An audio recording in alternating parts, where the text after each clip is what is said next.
지금 태국에 독감과 코로나 바이러스가 또 많이 지금 걸리고 있습니다. ก็ตอนนี้นะคะช่วงนี้ที่ประเทศไทยนะคะมีโรคโควิด -19 นะคะแล้วก็ไข้หวัดใหญ่นะคะกำลังระบาดอยู่ค่ะในตอนนี้ 우리 형제 자매님들 사람 많은 곳에 가실 때는 꼭 마스크를 끼시고 또 손도 잘 씻었으면 좋겠습니다. ดังนั้นนะคะก็เลยอยากให้ทุกคนนะคะเวลาที่เราเนี่ยเดินทางไปในที่สถานที่ที่มีคนเยอะๆนะคะก็อยากให้สวมใส่หน้ากากอนามัยนะคะหรือว่าล้างมือให้บ่อยๆค่ะ 네, 같이 기도하고 말씀 시작하겠습니다. อธิษฐานร่วมกันนะคะ 우리를 죄악 가운데서 구원하여 주신 하나님 감사드립니다. ขอบคุณพระเจ้าพระบิดาผู้ทรงช่วยเราให้รอดจากบาป 우리가 죄인 되었을 때 우리를 불쌍히 여겨 주셨습니다. ในตอนที่เราเป็นคนบาปนั้นเราช่างน่าสงสาร 십자가에서 죽으시고 부활하심으로 우리의 모든 죄를 영원히 씻어 주셨습니다. เราได้รับการลบล้างบาปชั่วนิรันดร์โดยการที่พระองค์ทรงสิ้นพระชนม์บนไม้กางเขนและฟื้นคืนพระชนชีพขึ้นมา 그 십자가의 은혜와 사랑을 항상 우리 마음에 품기를 원합니다. เราอยากที่จะจดจำความรักของพระองค์นี้ไว้ในจิตใจของเราอยู่ตลอด 사탄 마귀의 방해에 하나님 말씀으로 항상 이길 수 있도록 승리할 수 있도록 도와주시옵소서. ขอพระองค์ทรงช่วยให้เราสามารถหลีกเลี่ยงให้เรามีชัยชนะในการที่มารก่อกวนเราในการฟังพระวจนะของพระองค์ด้วยเถิด 이 태국에 많이 이뤄진 영혼들에게 우리가 복음을 담대히 증거하기를 원합니다. เราอยากจะเป็นหลักฐานเป็นสิ่งที่เป็นตัวยืนยันในการประกาศข่าวประเสริฐของพระองค์ให้แก่ประชาชนที่อยู่ในประเทศไทยแห่งนี้ 우리 형제 자매님들 또 입술에 능력을 주시고 용기를 주셔서 우리 가족들, 친척들에게 담대히 전도할 수 있도록 도와주시옵소서. และขอพระองค์ทรงช่วยประทานพละกำลังและสติปัญญาในการที่พี่น้องของเราจะประกาศข่าวประเสริฐนี้ให้กับครอบครัวที่พวกเขารักให้กับเพื่อนที่เขารักให้กับคนรอบข้างที่เขารักได้ด้วยเถิด 오늘 증거되는 말씀을 통해서 마음판에 새겨서 또 순종할 수 있도록 인도해 주시옵소서. ผ่านการฟังพระวจนะในวันนี้ขอพระองค์ทรงนำให้เราได้กลับใจและเชื่อฟังพระวจนะของพระองค์ได้ด้วยเถิด 우리 또 병중에 계시는 형제 자매님들 또 그 병이 속히 나을 수 있도록 하나님 역사해 주시옵소서. และหากมีพี่น้องท่านใดที่กำลังเจ็บไข้ได้ป่วยขอพระองค์ทรงช่วยให้พวกเขาเหล่านี้ฟื้นคืนได้ด้วยเถิด 또 여러 가지 어려움 가운데 있는 우리 형제 자매님들 하나님 도와주셔서 또 다음번엔 다 같이 교제 참석할 수 있도록 인도해 주시옵소서. และท่ามกลางความยากลำบากต่างๆนานาขอพระองค์ทรงช่วยให้พวกเขาเหล่านี้ได้มาสามัคคีทำร่วมกันในครั้งต่อไปด้วย 우리 구주 예수님 이름으로 기도드렸습니다. เราอธิษฐานในพระนามองค์พระเยซูผู้ทรงเป็นพระผู้ช่วยของเรา 아멘. อาเมน 네, 요한계시록 12장 11절 찾겠습니다. เราจะเปิดหานะคะพระธรรมวิวรณ์บทที่12ข้อที่11ด้วยกันค่ะ 요한계시록 12장 11절 예, 같이 읽겠습니다. เราจะอ่านพระธรรมวิวรณ์บทที่12ข้อที่11พร้อมกันนะคะ พวกเขาชนะมารด้วยพระโลหิตของพระเมธโปดกและด้วยคำพยานของพวกเขาเอง และพวกเขาไม่ได้รักตัวกลัวตาย 예, 오늘 그리스도 안에서 새로운 승리라는 제목으로 같이 말씀을 묵상하고자 합니다. วันนี้นะคะเราจะมาเรียนรู้เกี่ยวกับหัวข้อนะคะชัยชนะใหม่ในพระคริสต์ด้วยกันค่ะ 그리스도인의 삶은 전쟁이라고 할 수 있습니다. เราสามารถเรียกชีวิตของคริสเตียนนะคะได้ว่าสงครามค่ะ 예수님께서는 우리를 그리스도의 좋은 군사로 소집을 하셨습니다. พระเยซูนะคะทรงใช้เรานะคะในการเป็นทหารรับใช้ที่ดีค่ะในการดี 우리의 삶이 전쟁이라고 할 수 있는 이유는 바로 우리와 싸우는 대적자인 사탄 마귀가 존재하기 때문입니다. คือชีวิตของเรานะคะถูกเรียกว่าสงครามก็เพราะว่ามันมีอำนาจหนึ่งนะคะที่พยายามจะทำลายเรานั่นก็คือมารซาตานค่ะ 이 사탄은 공중 권세 잡은 자로 되어 있고 이 세상을 다스리는 자로 되어 있습니다. มารซาตานผู้นี้นะคะเป็นผู้ที่มีเขียนไว้ว่าเป็นผู้ที่ครอบครองอำนาจในอากาศและปกครองโลกใบนี้ค่ะ 우리의 눈으로는 볼 수는 없지만 영적인 존재인 사탄이 있고 그리고 타락한 그 천사들이 귀신들이 존재합니다. ค่ะและถึงแม้ว่าเรานะคะจะมองไม่เห็นซาตานเหล่านี้ด้วยตาเปล่านะคะแต่ซาตานและบรรดาทูตสวรรค์ที่ตกสวรรค์ลงมา1 ใน 3นั้นนะคะเป็นศัตรูฝ่ายวิญญาณที่แท้จริงของเราค่ะ 여기 말씀을 보십시오. ดูที่พระวจนะตรงนี้นะคะ 자, 여러 형제가 사탄 마귀를 이겼다라고 기록되어 있습니다. ตรงนี้นะคะคำว่าพวกเขาหรือว่าพี่น้องของเราเนี่ยชนะมารค่ะมีบันทึกไว้แบบนี้ค่ะ 이 말씀은 교회가 어떻게 하면 사탄 마귀를 이길 수 있을까, 승리할 수 있을까라는 내용이 기록되어 있습니다. ในพระวจนะนี้นะคะทำให้เราได้รับรู้ว่าคริสเตียนเนี่ยคริสตจักรเนี่ยจะสามารถเอาชนะมารได้อย่างไรค่ะ 자, 베드로전서 5장 8절에 근신하라 깨어라 너희 대적 마귀가 우는 사자같이 두루다니며 삼킬 자를 찾나니 ในพระธรรม1 เปโตรบทที่ 5 ข้อที่ 8 นะคะบันทึกไว้ว่าจงควบคุมตัวเองจงระวังไว้ให้ดีศัตรูของพวกท่านคือมารดุจสิงโตคำรามเดินวนเวียนเที่ยวเสาะหาคนที่มันจะกัดกินได้ 사탄은 우리를 넘어뜨리기 위해서 여기 우는 사자 같다라고 말씀했습니다. กำลังเป็นพระวจนะนะคะที่กำลังบอกว่ามารซาตานเนี่ยกำลังพยายามทำให้เราล้มลงนะคะเหมือนกับสิงโตที่มันคำรามเดินวนเวียนอยู่ค่ะ 배가 고파서 우는 사자는 그죠? 삼킬 자를 이렇게 골고루 찾고 있어요. สิงโตคำรามนะคะที่มันหิวอยู่ค่ะมันก็จะหาเหยื่อของมันค่ะเพื่อที่จะกินเข้าไปค่ะ 그런데 우리는 그 사탄 마귀를 잘 모르면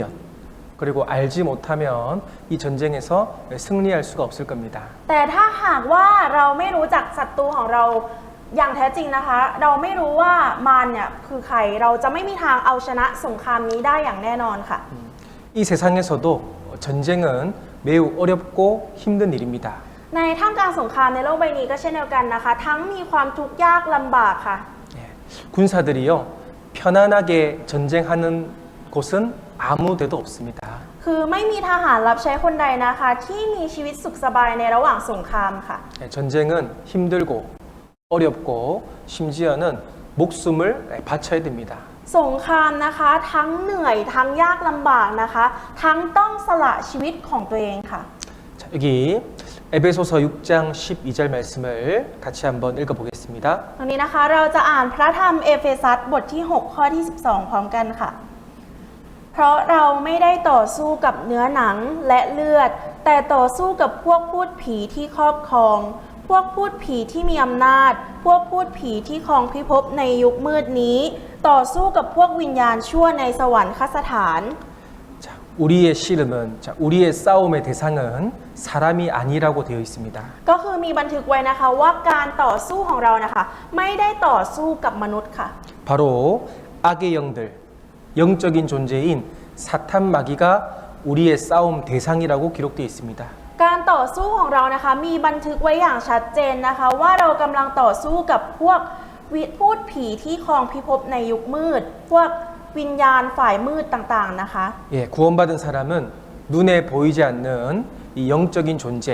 악한 영과의 신령한 싸움이 실제로 존재합니다. ผู้ที่ได้รับความรอดแล้วนะคะกำลังทำสงครามฝ่ายจิตวิญญาณกับสิ่งที่ตาของเราเนี่ยมองไม่เห็นค่ะ 자, 예수님은 사탄을 가르쳐서 성경에 처음부터 살인한 자다라고 마귀를 소개합니다. ในพระเยซูนะคะได้บันทึกไว้ตั้งแต่แรกว่าขออภัยค่ะได้บันทึกไว้ในพระคัมภีร์ว่ามารซาตานเนี่ยเป็นฆาตกรตั้งแต่แรกเริ่มค่ะ 무엇을 살인할까요? แล้วเป็นฆาตกรฆ่าอะไรด้วยอะไรคะ 사람의 영혼을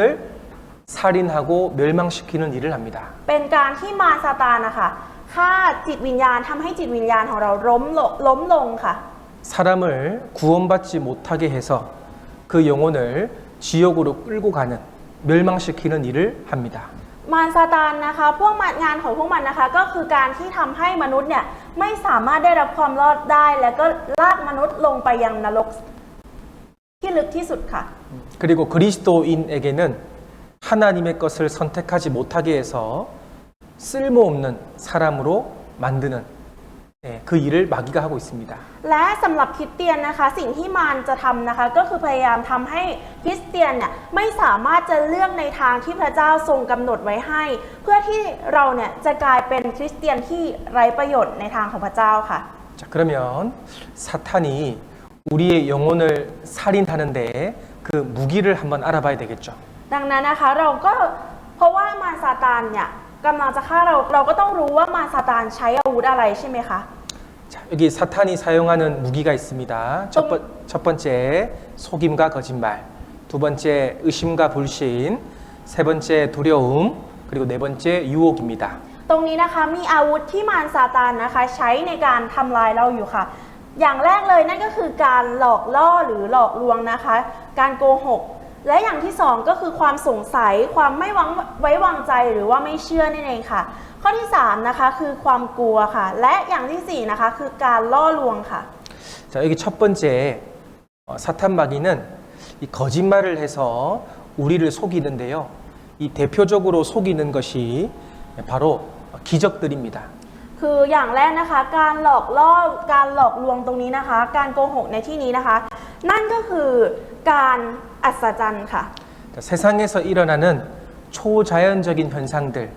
또는 기적들을 하나님께로부터 온다라고 사탄은 속이고 있습니다. ซาตานนะคะกำลังหลอกเราทำให้ผู้คนเนี่ยเชื่อว่าปรากฏการณ์เหนือธรรมชาติต่างๆ สิ่งที่เกิดมาอย่างอัศจรรย์ต่างๆ ทุกสิ่งเนี่ยมาจากพระเจ้าค่ะ 자, 성경에도 예수님 당시에 많은 기적들이 등장합니다. แต่ว่าในยุคของพระเยซูนะคะก็มีบันทึกไว้เช่นเดียวกันค่ะ 예, 벙어리가 갑자기 말을 합니다. 말을 하지 못하는 사람이 말을 해요. คนที่พูดไม่ได้ค่ะกับอยู่ๆกับพูดได้ 예, 앞이 보이지 않는 사람이 갑자기 눈을 뜹니다. คนที่มองไม่เห็นคนที่ตาบอดอะค่ะอยู่ๆก็กลับมามองเห็นค่ะ 예, 태어나면서부터 안진뱅이였는데 일어나서 뛰어갑니다. คนที่เดินไม่ได้ตั้งแต่เกิดอะค่ะอยู่ๆก็กระโดดโลดเต้นออกมาได้ 죽을 병에 걸렸는데 기적적으로 살아났습니다. คนที่เกิดจะตายคนที่ตายไปแล้วค่ะ อยู่ๆก็เกิดการอัศจรรย์ให้กลับมาฟื้นคืนชีพอีกครั้งหนึ่งค่ะ 예, 그런데 이런 모든 기적들이요 하나님의 역사일 수도 있지만 사탄 마귀의 역사일 수도 있습니다. แต่ว่าการอัศจรรย์เหล่านี้นะคะ เกิดขึ้นมาจากพระเจ้าได้ก็จริงนะคะ แต่สิ่งเหล่านี้ก็เกิดขึ้นมาจากมารซาตานได้เช่นเดียวกันค่ะ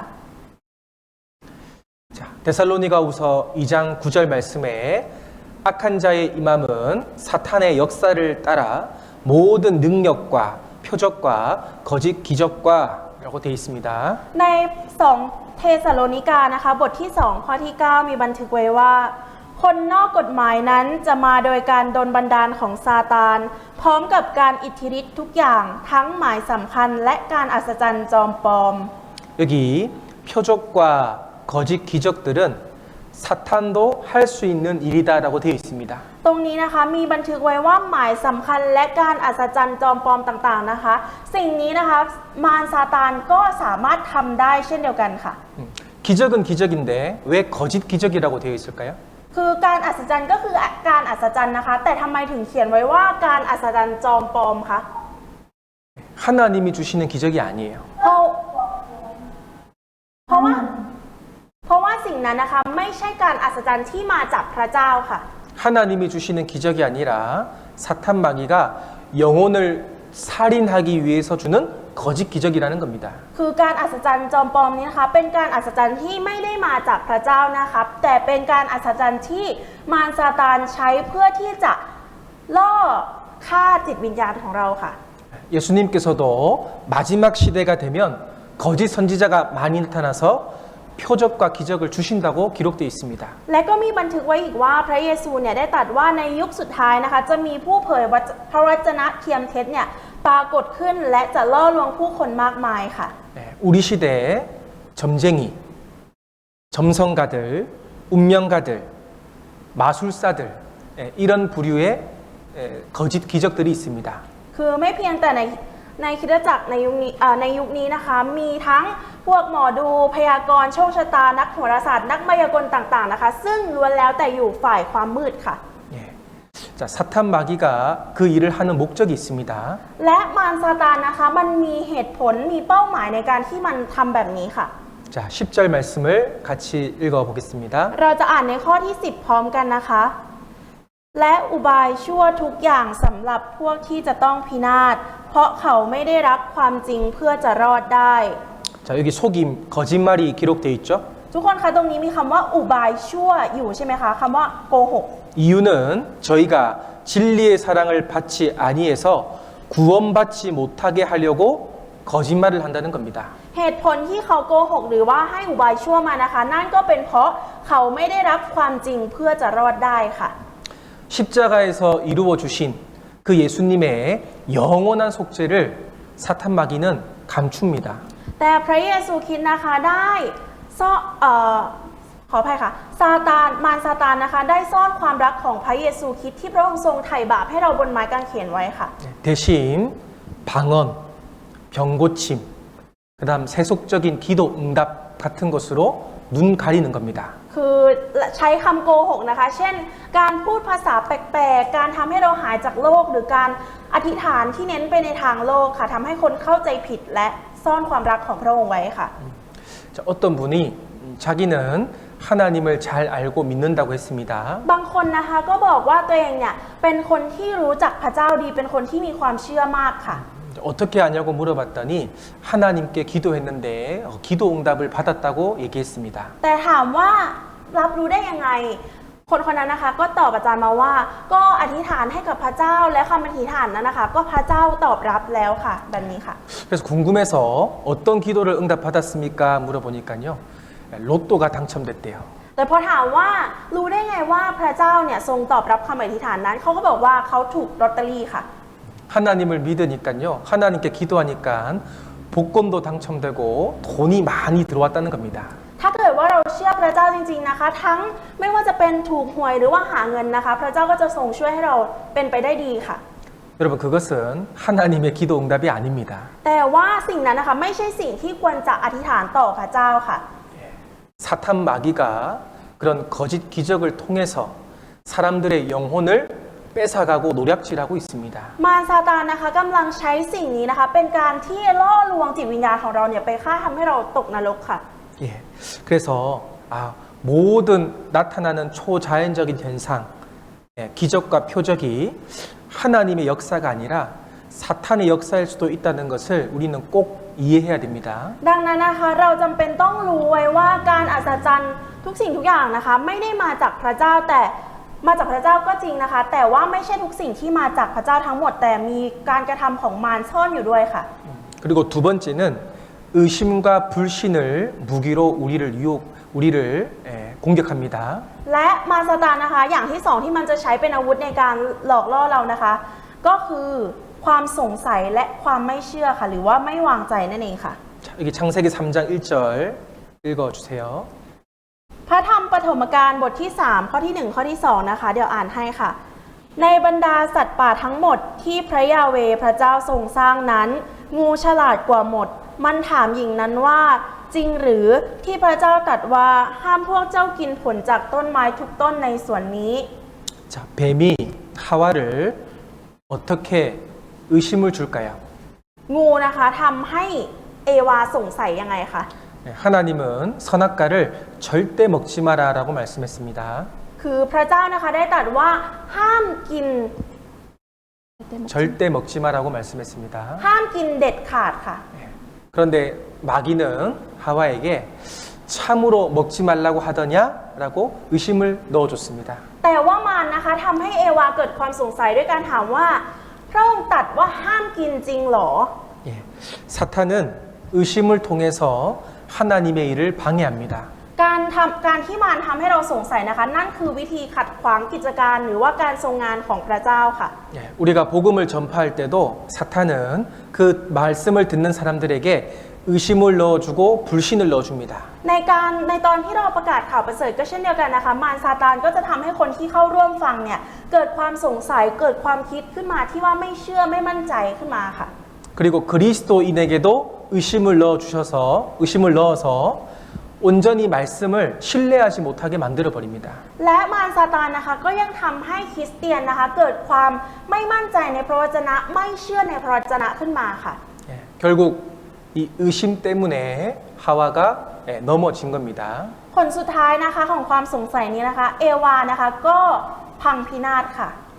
자, 야고보서 1장 6절 말씀에 오직 믿음으로 구하고 조금도 의심하지 말라.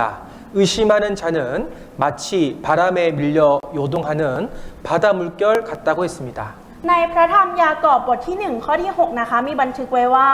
แต่จงขอด้วยความเชื่อและไม่สงสัย เพราะว่าคนที่สงสัยนั้นเป็นเหมือนคลื่นในทะเลที่ถูกลมพัดซัดไปมา 여기 의심하는 자는 바람에 흔들리는 물결에 비유했습니다. ตรงนี้นะคะกำลังเปรียบเทียบคนที่สงสัยนะคะว่าเหมือนกำลังถูกลมในทะเลเนี่ยซัดไปซัดมาค่ะ 예, 이 바다는 잔잔한 것 같지만 사실은 심하게 요동치고 있습니다. ในทะเลนะคะเราพอมองไปเนี่ยอาจจะรู้สึกว่ามันอยู่นิ่งๆเฉยๆนะคะแต่จริงๆแล้วมันเคลื่อนไหวอยู่ตลอดเวลาค่ะ 예, 우리 마음도 파도같이 안정적이지 못하고 때로는 마음이 수시로 움직입니다. จิตใจของเราก็เช่นเดียวกันนะคะเหมือนกับลมที่พัดไปพัดมานะคะไม่อยู่นิ่งค่ะ 왜 내 마음이 요동치고 의심이 들까? 그 이유는 하나님 말씀이 내 속에 없기 때문에 그래요. ถ้าถามว่าทำไมถึงเป็นเช่นนั้นนะคะก็เพราะว่าพระวจนะของพระเจ้าเนี่ยไม่ได้ฝังลึกอยู่ภายในจิตใจของเราค่ะ 예, 이 의심과 불신은 하나님의 일을 확신할 수 없게 만들어 버리는 겁니다. ความสงสัยและความไม่เชื่อนี้นะคะทำให้เราเนี่ยไม่สามารถมีความมั่นใจในการที่จะรับใช้พระเจ้าได้ค่ะ 자, 여기 이 그림을 보면 베드로 얘기가 있습니다. ถ้าดูในรูปนะคะเราจะเป็นการพูดถึงเปโตรค่ะ 어느 날 예수님이 물 위로 걸어오셨어요. วันหนึ่งนะคะพระเยซูเนี่ยทรงยืนอยู่บนผิวน้ำทะเลค่ะ 네, 배 안에 있던 제자들이요 너무 무서워서 우리 귀신이다 이렇게 잘못 말했습니다. พวกสาวกที่อยู่ในเรือนะคะพอเห็นนะคะก็ตกใจมากค่ะก็เลยพูดออกมาว่าผี 자, 예수님은 자기 자신을 밝히면서 내니 두려워하지 말라라고 안심시켜 주셨어요. แต่ว่าพระเยซูนะคะพระองค์ก็ทรงเปิดเผยตัวตนของพระองค์ออกมา และพระองค์ก็ทรงตรัสว่าอย่ากลัวเลยค่ะ 그때 베드로가요 용기를 내서 주님 명령하셔서 제가 물 위를 걷게 해주세요라고 부탁했습니다. ตอนนั้นนะคะเปโตรเนี่ยก็มีความกล้าขึ้นมาค่ะแล้วก็พูดทูลไปว่านะคะถ้าพระองค์คือองค์พระผู้เป็นเจ้าขอโปรดสั่งข้าพเจ้าเดินบนน้ำไปหาพระองค์เถิด 그래서 실제로 베드로가요 물 위를 걸었습니다. และในความเป็นจริงนะคะเปโตรก็เดินบนน้ำไปจริงๆค่ะ 그런데 조금 가다가 갑자기 물에 빠져버렸어요. แต่พอเดินไปได้ไม่นานนะคะจู่ๆก็จมน้ำลงไปค่ะ 자, 무엇이 무서워서 다시 물에 빠졌을까요? ทุกคนคิดว่าทำไมเปโตรถึงจมลงไปในน้ำคะเปโตรกลัวอะไรคะ 자, 여기 마태복음 14장 29절부터 31절까지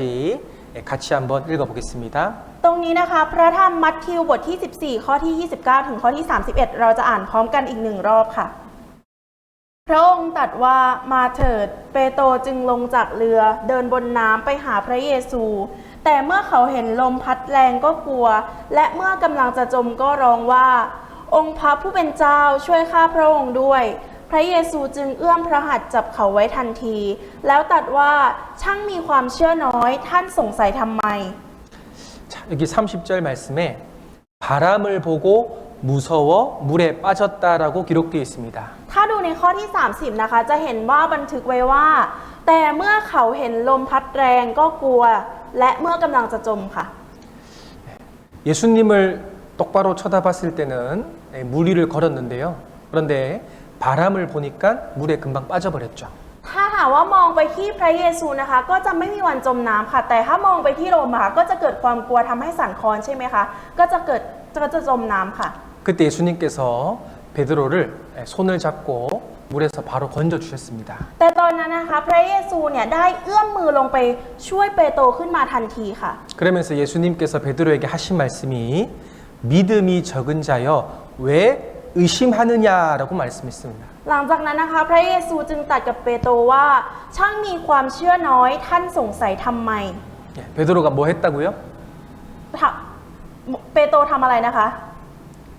의심했습니다. สงสัยค่ะ 예, 그것은 사탄 마귀가 주는 마음이에요. ความสงสัยนี้นะคะเป็นสิ่งที่มารซาตานเนี่ยใส่มาให้เราค่ะ 결국 하와도 그 말씀의 의심 때문에 넘어졌고 베드로도 바람을 보고 무서워서 의심 때문에 물에 빠져버린 겁니다. อย่างเอวานะคะที่พังพินาศนะคะเพราะความสงสัยเปโตรเองก็เช่นเดียวกันค่ะเปโตรเกิดความสงสัยและมองไปที่ลมนะคะก็ทำให้จมน้ำค่ะ 자, 우리 인생에 이런 바람이 굉장히 많이 있죠. 고난이 많이 있습니다. ในชีวิตของเรานะคะก็มีลมแบบนี้อยู่จริงค่ะมีความทุกข์ยากแบบนี้อยู่จริงๆค่ะ 그럴 때마다 우리가 자꾸 의심하고 불안해해도 될까요? แต่ว่าเราก็จะยัง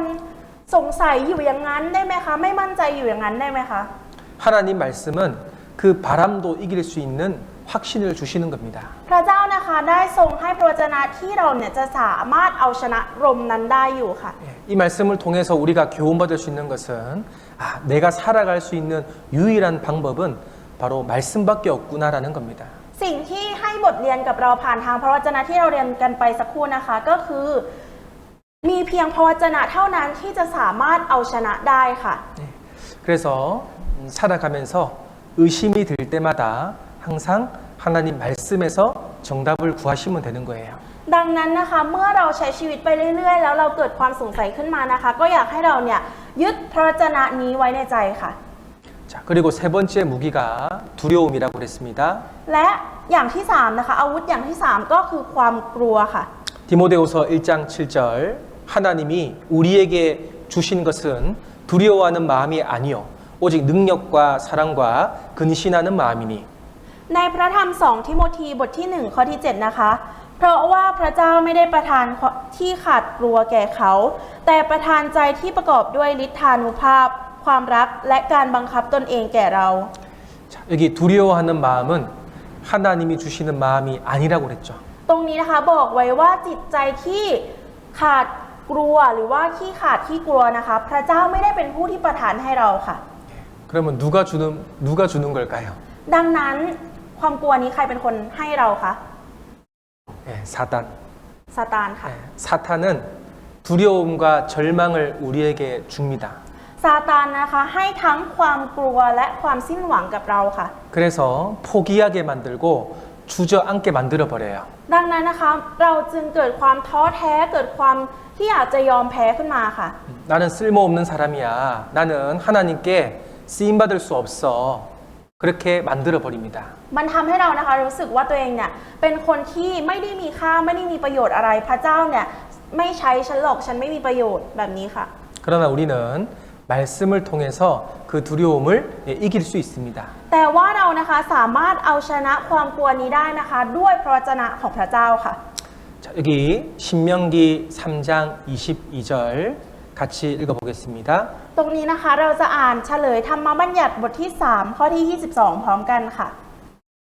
ท่านทั้งหลายอย่ากลัวเขาเลย เพราะพระยาเวห์พระเจ้าของพวกท่านจะทรงสู้รบเพื่อท่านทั้งหลาย 자, 하나님은 이스라엘 백성들에게 약속하신 땅이 가나안 땅입니다. พระสัญญาที่พระเจ้าทรงให้แก่อิสราเอลนะคะนั่นก็คือแผ่นดินคานาอันค่ะ 그러나 그 땅을 정복하기 위해서는 반드시 전쟁을 해야만 했습니다. แต่เพื่อที่จะได้ครอบครองแผ่นดินนั้นนะคะพวกอิสราเอลเนี่ยต้องทำสงครามเท่านั้นค่ะ 그런데 사탄 마귀가 이스라엘 백성들에게 두려운 마음을 딱 심어줬어요. แต่ว่ามารซาตานนะคะก็ได้ใส่จิตใจที่มีความกลัวนะคะให้กับอิสราเอลค่ะ 우리 그 땅을 차지할 수 있을까? เราจะสามารถไปยึดครองเมืองโจมตีเมืองนั้นได้ไหมนะ 싸우면 우리가 이길 수 있을까? แล้วถ้าต่อสู้กันเราจะชนะหรือเปล่า 항상 두려운 마음이 있는 거예요. คือมีความกลัวอยู่ในใจตลอดเวลาค่ะ 그래서 하나님은 그 마음을 아시고 여기에 그들을 두려워하지 말라라고 말씀하셨습니다. และพระเจ้านะคะก็พระองค์ทรงทราบจิตใจเหล่านั้นอยู่แล้วพระองค์ก็เลยตรัสว่าท่านทั้งหลายอย่ากลัวพวกเขาเลยค่ะ 하나님이 너희를 위해서 대신 싸워줄 테니까 너희는 두려워하지 말고 앞으로 가기만 해라라고 말씀했습니다. คือพระเจ้านะคะได้บอกไว้แล้วว่าพระองค์เนี่ยทรงประทานแผ่นดินนี้ให้กับเราพระองค์จะต่อสู้แทนเราดังนั้นไม่ต้องกลัวค่ะ 자, 이 말씀을 받은 믿는 사람들은 두려움에서 확신으로 바뀐 거예요. คนที่มีความเชื่อในพระวจนะนี้คนที่รับเอาพระวจนะนี้นะคะจากความกลัวนะคะก็จะเปลี่ยนไปค่ะ 네, 두려움과 확신은 네, 종이 한 장 차이예요. 아주 가깝습니다. ความกลัวนะคะกับความเชื่อมั่นเนี่ยมันต่างกันมากค่ะ 자, ต่างกันเพียงแค่กระดาษใบเดียวค่ะ 바람을 보고 환경을 보고 우리의 처지를 보면 두려운 마음이 생길 수밖에 없어요. คือถ้าเรามองสถานการณ์รอบข้างมองไปที่ลมมองไปอะไรต่างๆนะคะมันก็จะเกิดความกลัวขึ้นมาค่ะ 그러나 두려워하지 말라. 하나님 말씀을 보면 확신으로 바뀌는 겁니다. แต่ถ้าหากเราดูที่พระวจนะของพระเจ้าที่พระองค์ทรงบอกว่าอย่ากลัวเลยนะคะเราก็จะเปลี่ยนจิตใจของเราเป็นเชื่อมั่นค่ะ 그리고 네 번째 무기가 바로 유혹이었습니다. และอาวุธอย่างที่สี่นะคะนั่นก็คือการล่อลวงค่ะ 디모데후서 3장 13절 같이 읽겠습니다. เราจะอ่านพระธรรมนะคะ2ทิโมธีบทที่3ข้อที่13พร้อมกันค่ะ ในขณะที่คนชั่วและคนเจ้าเล่ห์จะเลวลงกว่าเก่า อีกทั้งยังล่อลวงคนอื่นและถูกคนอื่นล่อลวงด้วย 자, 예수님께서는 사탄을 거짓의 아비라고 말했어요. พระเยซูตรัสว่าซาตานนะคะคือบิดาแห่งการโกหกค่ะ 그래서 마귀에게 속한 사람들은 항상 속이고 그리고 속고 이 거짓이 일상화되어 있습니다. ก็คือมารซาตานก็เลยจะล่อลวงก็หลอกล่อเราไปอยู่อย่างนั้นค่ะ 그런데 그 마귀가 우리 구원받은 그리스도인들에게도 침투해서 자꾸 속게 만드는 거예요. และมารซาตานนะคะก็อิจฉาคริสเตียนอย่างเรานะคะก็เลยล่อให้เราเนี่ยหลอกล่อเราอยู่ตลอดเวลาค่ะล่อลวงเราอยู่ตลอดเวลาค่ะ 네, 세상적인 생각을 우리 마음에 집어넣어서 하나님 말씀에 순종하지 못하도록 속이게 됩니다. มารซาตานนะคะได้ล่อลวงเรานะคะด้วยการที่ใส่ความคิดในทางโลกนะคะให้กับเราทำให้เราเนี่ยไม่สามารถที่จะเชื่อฟังพระวจนะของพระเจ้าได้ค่ะ 꼭 교회 나가야 돼. 그럴 필요 없어. จำเป็นต้องไปโบสถ์จริงๆหรอไม่ต้องไปก็ได้มั้ง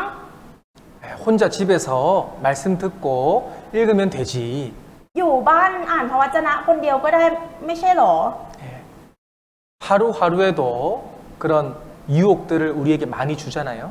เรานะคะได้รับการล่อลวงแบบนี้อยู่ทุกๆวันค่ะ 결국 유혹을 줘서 속게 만들어서 우리의 신앙생활을 망치게 만드는 겁니다. คือถ้าหากเราถูกล่อลวงไปเรื่อยๆแล้วเราตกไปในหลุมพรางมันนะคะมันก็จะตกลงไปในการที่มารล่อลวงเราค่ะ 어떤 분은 이렇게 말합니다. บางคนก็พูดแบบนี้ค่ะว่า 목사님 지금 제 마음이 너무 힘들어요. อาจารย์คะตอนนี้จิตใจของหนูเหนื่อยมากเลยค่ะ 제가 지금 마음이 힘들어서 교회에 나올 수가 없습니다. ตอนนี้เหนื่อยเพราะว่าจิตใจของดิฉันเหนื่อยมากก็เลยไปโบสถ์ไม่ได้ค่ะ 그 마음을 회복하고 다시 교회에 오겠습니다. ถ้าจิตใจนั้นได้รับการฟื้นฟูแล้วเดี๋ยวฉันจะกลับมาที่โบสถ์อีกครั้งนะคะ 속은 거예요. มันคือการล่อลวงค่ะ 맞죠? ใช่ไหมคะ 자, 가만히 생각해 보세요. ลองคิดดูดีๆนะคะ 밖에서 마음을 회복하고 돌아올 수 있을까요? ทุกคนคิดว่าเราอยู่ข้างนอกแล้วจิตใจของเราจะเปลี่ยนใจแล้วกลับเข้ามาโบสถ์ได้ไหมคะ 불가능합니다. เป็นไปไม่ได้ค่ะ 그리스도인은 말씀과 교제 안에서만 마음이 회복되게 돼 있어요. คริสเตียนนะคะต้องอยู่ในคริสตจักรเท่านั้นค่ะอยู่ในพระวจนะเท่านั้นถึงจะสามารถฟื้นคืนจิตใจได้ค่ะ 그런데 사탄은 나의 힘든 상황, 힘든 마음을 밖에서 해결하고 올 수 있다라고 자꾸 유혹하고 속이는 거예요. แต่ว่ามารซาตานนะคะกำลังหลอกล่อลวงเราอยู่ว่า ถ้าเราออกไปข้างนอกเราจะสามารถแก้ไขปัญหาต่างๆได้ 창세기 3장 5절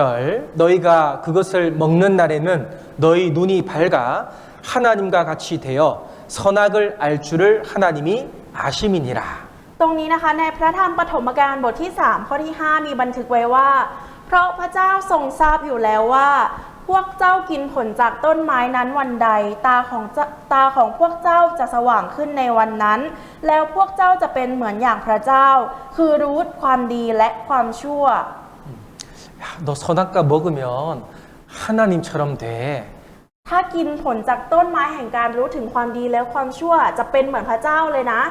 예, 이 교만한 마음을 부추겨서 결국 유혹해서 넘어뜨렸습니다.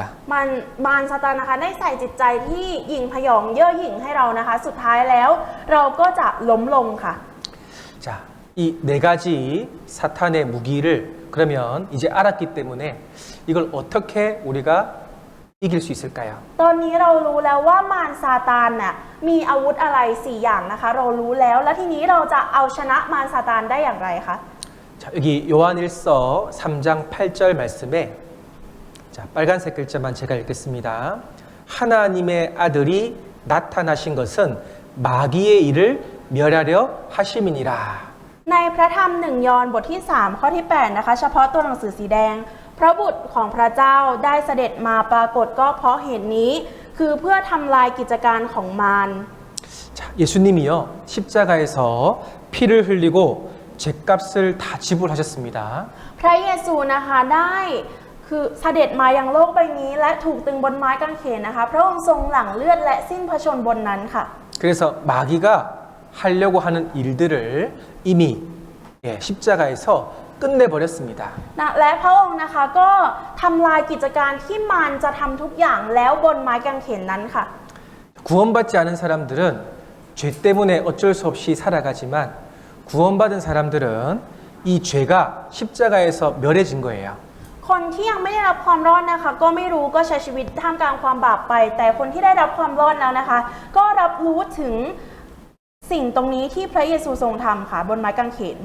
그래서 그리스도인은 이제 선택할 수가 있습니다. ดังนั้นนะคะคริสเตียนจึงมีทางเลือกค่ะ 예수님의 일을 선택할 것인가 마귀의 일을 선택할 것인가. เราจะเลือกงานของพระเยซูหรือเราจะเลือกงานของมารซาตาน 예,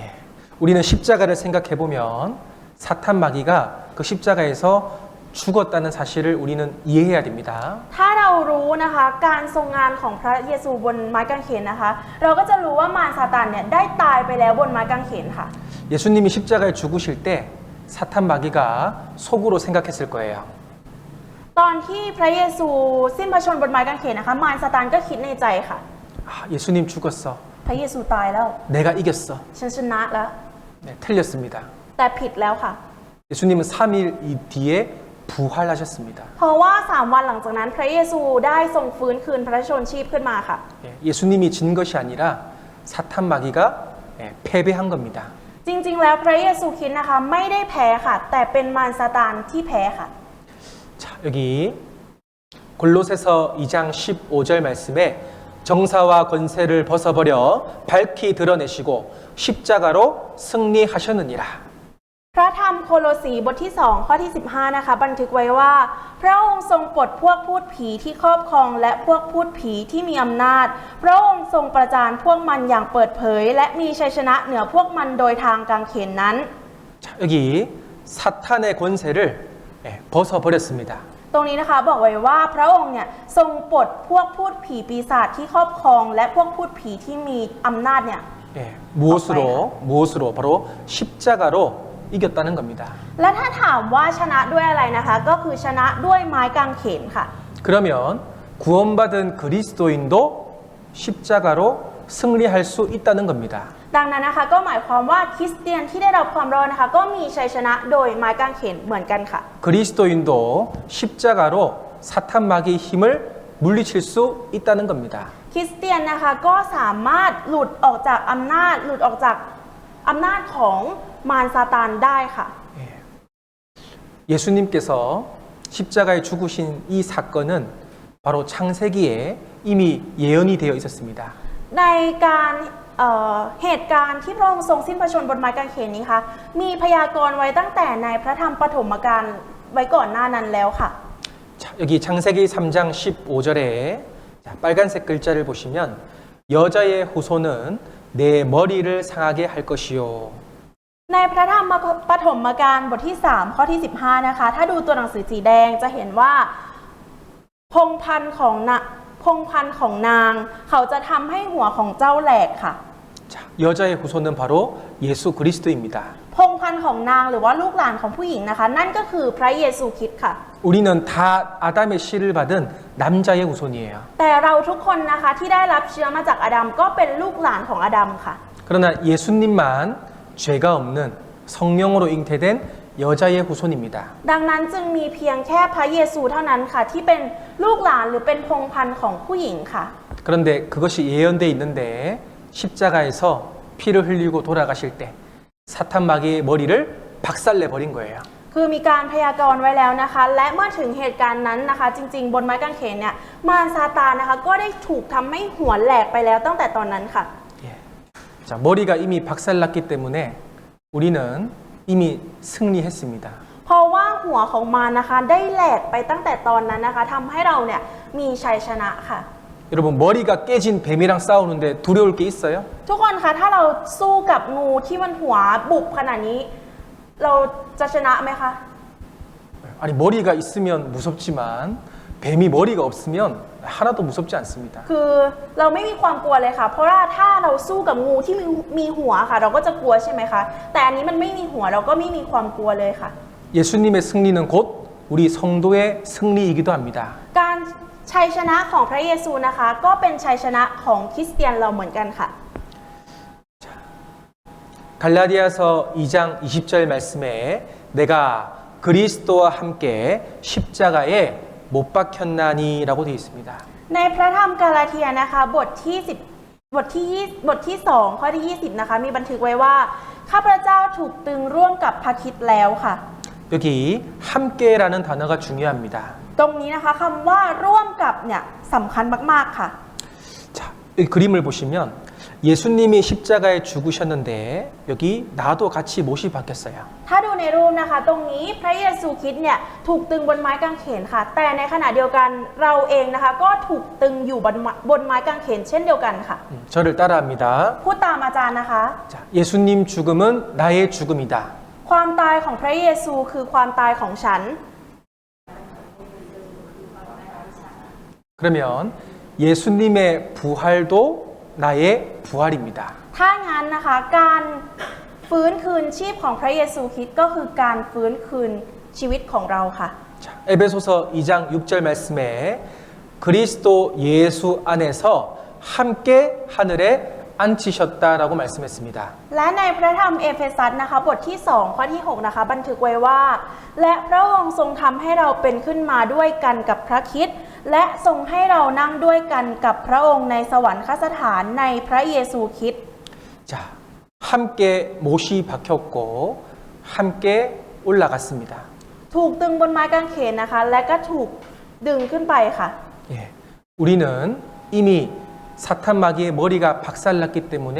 승리할 수 있다는 겁니다. เรานะคะสามารถเอาชนะมารซาตานได้ เพราะว่ามารซาตานถูกทำให้หัวแหลกไปตั้งแต่ก่อนหน้านั้นแล้วค่ะ 자, 누가복음 10장 19절 말씀에 여기 원수의 모든 능력을 제어할 권세를 주셨습니다. ตรงนี้นะคะในพระธรรมลูกาบทที่10ข้อที่19มีบันทึกไว้ในตัวสีแดงว่า และให้มีอำนาจยิ่งใหญ่กว่าฤทธานุภาพของศัตรูนั้นค่ะ 이 원수는 사탄 마귀예요. ศัตรูตรงนี้นะคะหมายถึงมารซาตานค่ะ 사탄의 모든 능력, 사탄의 모든 힘을 제어할 수 있는 권세를 나에게 주셨습니다.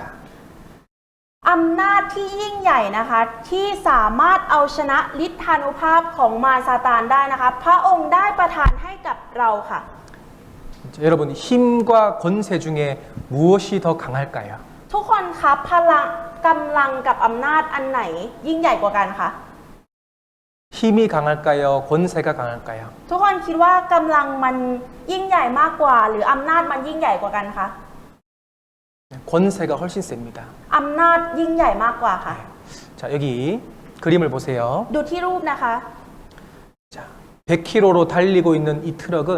엄청난 힘이 있습니다. รถบรรทุกคันนี้นะคะวิ่งมาด้วย100กิโลเมตรต่อชั่วโมงนะคะเป็นรถที่วิ่งมาอย่างเร็วค่ะ 네, 부딪히면 다 죽겠죠. ถ้าเกิดว่าชนนะคะก็ตายหมดเลยใช่ไหมคะ 그런데 이 경찰관은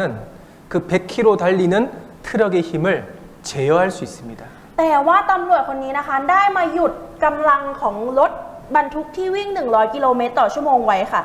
자, 트럭의 힘보다 경찰의 권세가 더 강하죠? อำนาจของตำรวจ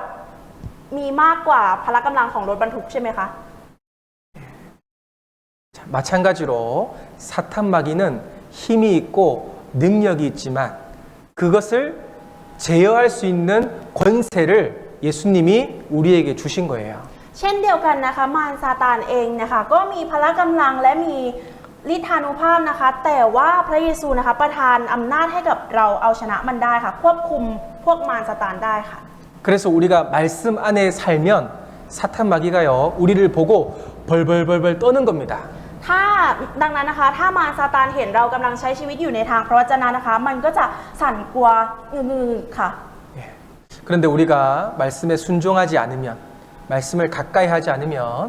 이 권세를 누릴 수가 없는 거예요. ดังนั้นนะคะถ้าเกิดว่าเราเนี่ยไม่เชื่อฟังพระวจนะไม่เชื่อมั่นในพระวจนะนะคะ เราก็จะไม่ได้ใช้สิทธิ์ในอำนาจนี้อย่างเต็มที่ค่ะ 예. 자, 사탄 마귀는 마지막 시대에 예, 더 많은 영혼을 지옥에 보내기 위해서